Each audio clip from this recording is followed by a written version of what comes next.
Our Miss Brooks, starring Eve Arden.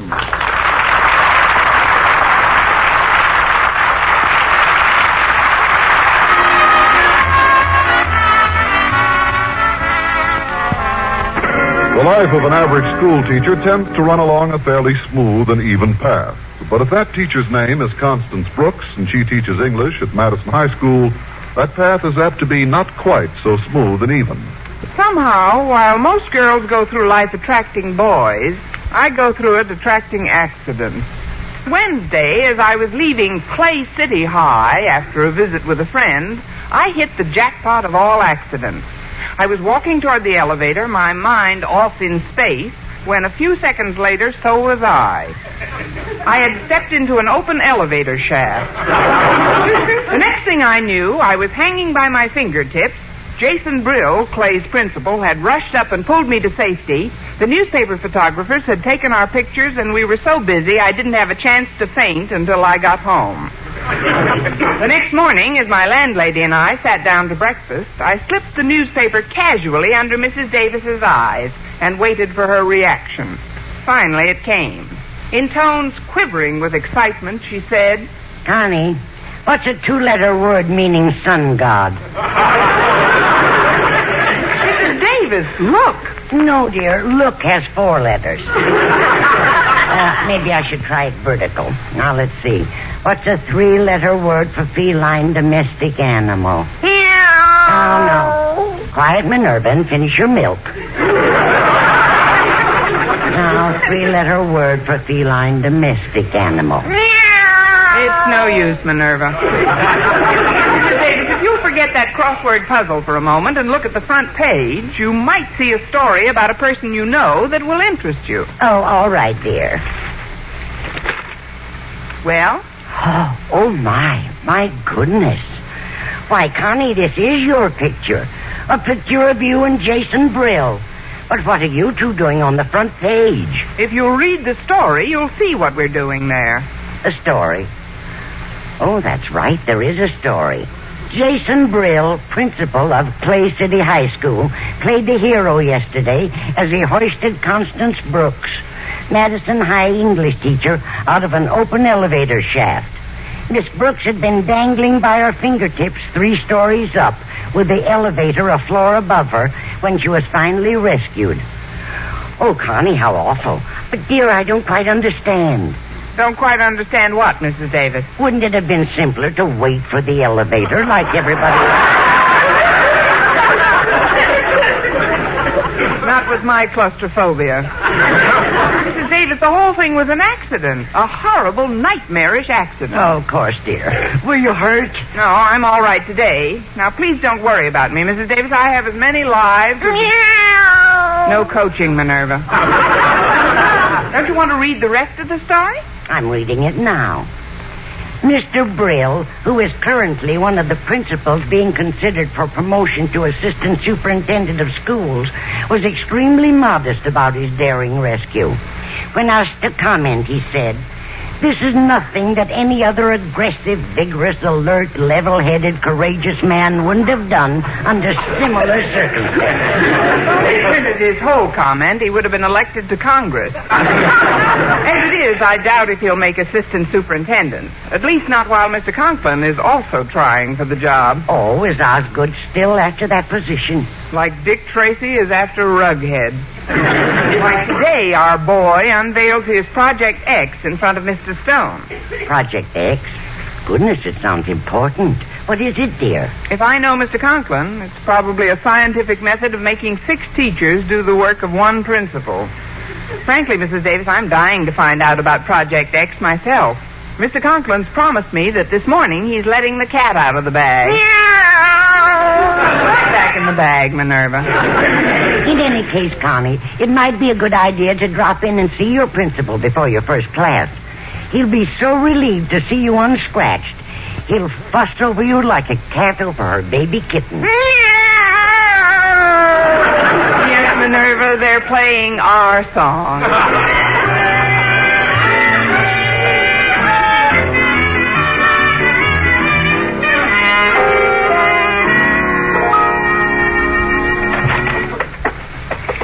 Well, here I am, Mr. Conklin, in perfect health, none the worse for wear, not a scratch on me, and ready to start the day's work with a brave smile. So don't you worry one bit. Sit down, you traitor. Huh? Mr. Conklin, didn't you read the story about me in the morning paper? 7 times. Miss Brooks, you knew I was in a life and death struggle with Jason Brill for assistant superintendent. You knew that making him a hero would practically ruin my chances. For lo, these many years, you have been enjoying all of your accidents right here at Madison. And now, when I need you most, why did you have to take your business elsewhere? It was rather thoughtless of me, sir.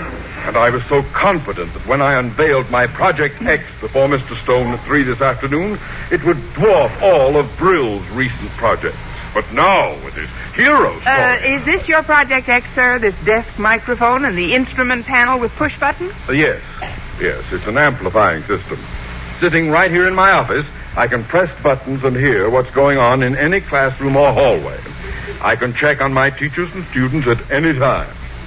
Board of Education was delighted when I suggested they try out the system at Madison. Would you show me how it works, sir? Well, I had promised my daughter Harriet she would be the first to hear it this morning, but I don't know what's happened to her. Oh, I'm certain she wouldn't mind if I heard it first. No, I suppose not. Well, all right, I'll flick it on. We'll warm up with room 100, although it may be unoccupied at this early hour. Oh, come on, Harriet. Just one little kiss. No, Walter. Daddy wouldn't like it. Who wants to kiss him? Please, Harriet. One teensy-weensy little kiss. Denton, unfuck her this instant! What? Harriet, you know you're getting to sound more like your old man every day. Well, that wasn't me, Walter. Well, don't tell me it's my conscience talking. Denton, this is your principal talking. And no conscience ever shouted like that. Holy cow, now Miss Brooks' voice is coming out of the woodwork. Come on, Harriet, let's get out of here. Well, that's my Project X, Miss Brooks. And if you hadn't made a hero out of Jason Brill, it would have been enough to sway Mr. Stone in favor of my promotion. I tell you frankly, if Mr. Stone selects Jason Brill for that job, I'm going to be in a very ugly mood indeed. Yes, sir. I will hark back constantly to the incident that caused my defeat, knowing always at whose doorstep to lay the blame. You can imagine what may occur. Yes, sir. For the next 6 months, you're liable to trample all over my welcome mat. Well, since I had made a hero out of our principal's arch-rival, Jason Brill, Mr. Conklin felt that I had cost him his promotion to assistant superintendent. Just before lunch, Mrs. Davis phoned to find out how I was feeling, and I gave her a rundown of the situation. Connie, I'm amazed at Osgood. Do you mean he wasn't a bit happy to see you up and around? He acted more like he wished I were down than under. He feels I've cost him his promotion. Well, he's just upset, dear. Why, with a wonderful project like that amplifying system, he should be able to walk into that new job. Over a road of broken eardrums. That system is driving us all crazy, Mrs. Davis. He listens in on us in the classrooms, in the hallways, in the recreation room. And a few minutes ago, I had the shock of my life in the female faculty room. Well, Osgood is just sulking, Connie. Still, it would have been better for you if he had been the hero. Well, it's too late to worry about that now, since... Mrs. Davis, what did you just say? Well, I said... Oh, goodness, Connie, I'm afraid I wasn't paying attention. What did I say? Yes. Why not? No, I'm certain I didn't say yes. Why not? Mrs. Davis, you're a lifesaver. Well, goodbye now. I've got to meet Mr. Boynton in the lunchroom and break the good news to him. Good news? What good news, Connie? That at 3 p.m. today, he's going to be rescued by Mr. Conklin from a terrible accident.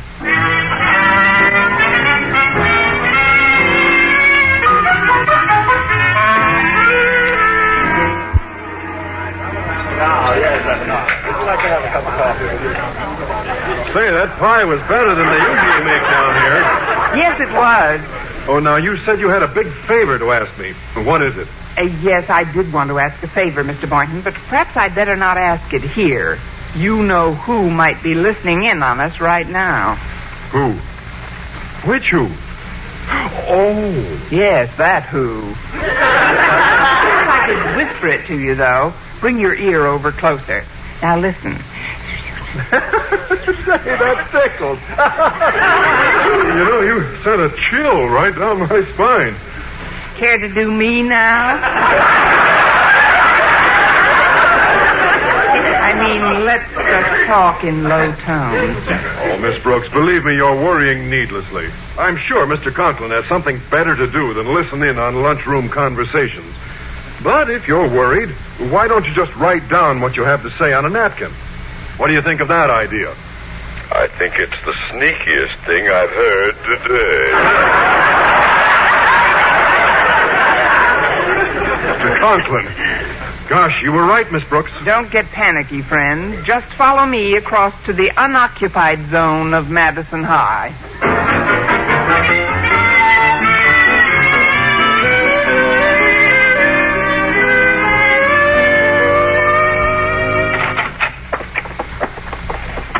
We'll be perfectly safe from him here in the boiler room, Mr. Boynton. There isn't a wire in the place, see? Still, he's here, Miss Brooks. I can feel it in my bones. This room is wired, too. I know he's here. Mr. Boynton, look. I'll prove to you once and for all that Mr. Conklin has no wires down here. Here's a paper bag on the floor.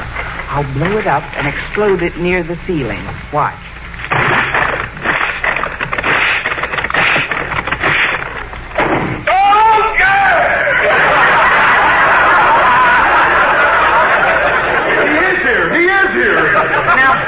Mr. Boynton, get up off your knees. I can't hear. What happened to my eardrum?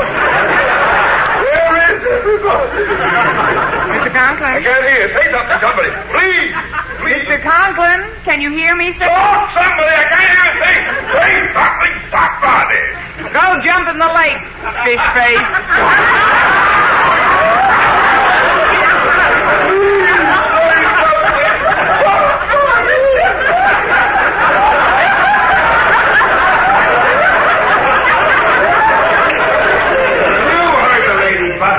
Now take a flying leap for yourself, meathead. Hear what I called him, Miss Brooks? If it's a question of your getting the Medal of Honor, I'll be your witness. Well, now that Mr. Conklin can't hear us, what was that big favor you wanted? Mr. Stone is coming over at 3 this afternoon to hear the amplifying system in action. And when he presses the button to hear what's going on in your laboratory, I was wondering if you could be in the midst of a fake accident yelling for help. Oh, I see. You mean if I have this fake accident and Mr. Conklin saves me, Mr. Stone may pick him for that promotion and we'll be rid of him and his amplifying system. You ain't just burning your Bunsen, Boynton. That's right, I mean. Now, just in case Mr. Conklin has regained his hearing, let's go outside and talk over the details. Oh, all right, Miss Brooks. Follow me. This back door leads to the athletic field, and I'm sure that no one... Your father will never hear us here in the boiler room, Harriet. Not a chance. Believe me. But are you sure, Walter? Well, just to play it absolutely safe, I'll test. Ah, come on, Harriet. Give me a kiss. Just one little kiss. Yeah, it's okay, Harriet. If he'd heard me, his bark would have exploded the boiler room by this time. Now, what do you think of my plan? Well, making a hero of Daddy in front of Mr. Stone sounds pretty fantastic to me. Fantastic? What's fantastic about it? It's simple. When Mr. Stone tries out the sound system and contacts the boiler room, I pretend the water pipes have exploded and I'm practically drowning. And then Daddy hears you hollering, dashes down, and rescues you, huh? Yeah, that's the idea. Now, what could be... Harriet, I just got a terrible thought. What? If your father ever really thought I was drowning, he'd let me. Well, making a hero of Mr. Conklin in front of Mr. Stone seemed like an ideal way to get him his promotion, particularly if it occurred while he was demonstrating his new amplifying system. However, unknown to each other, Miss Brooks and Walter Denton happened to get the idea at the same time. So as Miss Brooks approached her principal's office that afternoon, she knew nothing of the mix-up. Oh, Miss Brooks, just a moment, please. Oh, why, Mr. Conklin, I was just about to stop in your office on my way home. Can you hear all right now? I can hear all right, but my head feels like the inside of the Holland Tunnel at high noon. However, let's forget the boiler room caper, shall we? Now listen, I have a favor to ask of you, a big favor. Mr. Stone is in my office at this very moment, and I'm about to demonstrate my amplifying system to him. Oh, I wouldn't worry about getting that promotion anymore, sir. Accidents have a way of happening at the strangest times, making heroes of the strangest people. I have a feeling one may happen very soon. Why, Miss Brooks, how did you find out about the accident I'd planned? You planned an accident? And you will play a key role in it. What are you going to do, push me off the roof? Oh, what a perfectly delightful... Miss Brooks, this accident again involves an open elevator shaft. If you look 10 feet in front of you, the shaft is open. Oh, no, sir, not again. Don't ask me to do it again. My fingertips are all worn out. Now, listen, we've got to act quickly. I've made arrangements with our home economics teacher, Miss Miller, to cling from that open elevator shaft in exactly 2 minutes.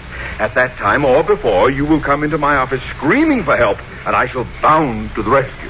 Oh, before you go, sir, we'd better synchronize our accident. You see, And don't worry about Miss Miller. Even if she does let go, it's only a 4-foot drop, and I have several mattresses underneath to break her fall. But, sir, believe me, it won't be necessary. Do as I say, Miss Brooks. Give me a moment or two with Mr. Stone, and then go into your act. But, Mr. Conklin, Ah, there you are, Conklin.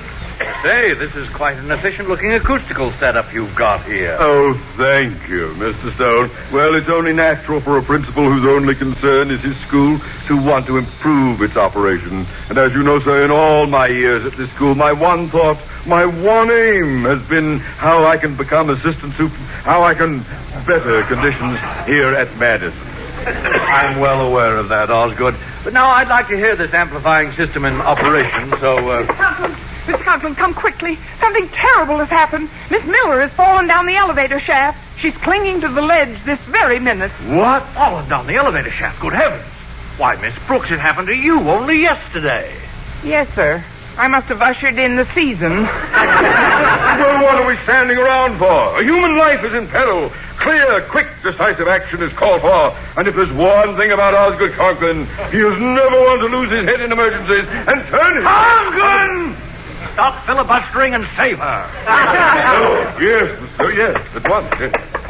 This is terrible, Miss Brooks, simply terrible. I think we'd better contact someone to give Conklin a hand. But how could we contact anyone in time for him to do any good, sir? I could try using the amplifying system. I withdraw the question. Exactly. It's only a little after 3. Some teachers must still be in their classrooms. Mr. Boynton usually stays late to work in his lab, doesn't he? Maybe he can lend a hand. Oh, no, sir. I've been trying to borrow one for years. Well, I'm certain he's gone home. Well, nevertheless, there's no harm in trying the biology lab. Now, where is that button? Oh, yeah, here we are. Help! Help, Mr. Conklin! Save me! Please save me! These poison gas fumes are choking me! Help me! Something's happened to Boynton. What's going on down there? Sounds like the deathbed scene from Camille. Save me, Mr. Conklin! A test tube exploded and I'm choking! Please save me, Mr. Conklin! Mr. Conklin's out on call, Mr. Boynton. Will I do? For quick action, Miss Brooks. The boiler room is the closest place to the biology lab. I'll contact the school custodian. Oh, yes, here's the button. Help! Save me, Mr. Conklin! Oh, the water's up to my neck! Save me! It's getting higher! I'm drowning! Save me, Mr. Conklin! Good grief! That sounds like Walter Denton, and he's drowning? When those water pipes go, they really go. Oh, save me, Mr. Conklin! Save me! Miss Brooks, just why is everyone all over the school calling for Osgood Conklin? Maybe Philip Morris is busy. Sir, I'm sure that's what you heard. What I heard is plenty. It's all beginning to add up, Miss Brooks. Well, maybe if you subtracted those last 2 accidents. Well, I saved Miss Miller. She almost pulled me down into the shaft with her, but I broke her death hold on my ankle and pulled her up by the hair. But it was actually nothing. Nothing at all. I agree with you. Eh? You feel quite the hero, don't you, Conklin? Then suppose you get your rescue squad and save this poor soul. Oh, save me, Mr. Conklin. The poison gas. Gas all over. Save me. Why, it's Mr. Boynton. I rushed right down. Hold it, Rover boy. We have another customer for you in the boiler room. Probably going down for the third time. Save me, Mr. Conklin. I'm drowning. I'm going down for the 15th time. Okay, so shoot me. I don't understand. What are they all doing? Miss Brooks, why are they all yelling for me to save them? I don't know, sir, unless they're mistaking you for a St. Bernard. Believe me, Mr. Stone, I had no hand in all this. I'm an innocent man. Do we have any more accidents waiting for us, Conklin? That's all we had on the calendar for today, sir. I'm innocent, Mr. Stone, believe me. Here we have a button-marked roof. What little game are we playing up there, Conklin? Oh, nothing, sir. Absolutely nothing. That's for emergency air raid spotting. Well, we'll try it anyway, shall we? Save me, Osgood, for goodness sake. Save me. Margaret Davis? But what's she doing on the roof? Miss Brooks? Don't ask me, sir. I'm still trying to figure out Walter. Save me, Osgood. I'm stuck on the television aerial. Save me, Osgood. My hero. Save me. I think I've heard enough. Conklin, I don't know whether to bring charges against you or just continue to tolerate your occasional lapses into complete idiocy. But one thing is certain. Neither you nor Jason Brill will be recommended for that promotion. Neither one of them? No, Miss Brooks. And don't try to tell me now that you didn't stage that Perils of Pauline act yesterday, too. Mr. Stone, that's not true. I had a real accident, and I earned every bruise of it. Miss Brooks, at this point, I don't know whether to believe anyone has had any real accidents or not. So, good day to both of you. Well, at least Brill won't get the job.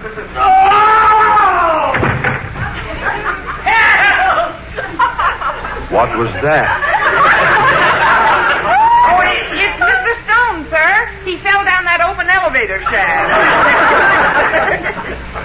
Now, isn't that a shame?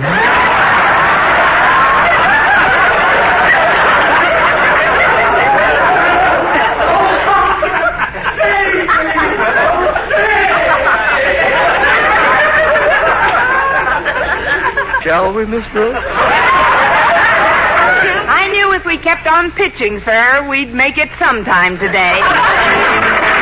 Arden Transcribed was produced and directed by Lou Derman with the music of Bud Gluskin. Mr. Conklin was played by Gail Gordon. Others in tonight's cast were Jane Morgan, Dick Crenna, Bob Rockwell, Gloria McMillan, and Joseph Kearns.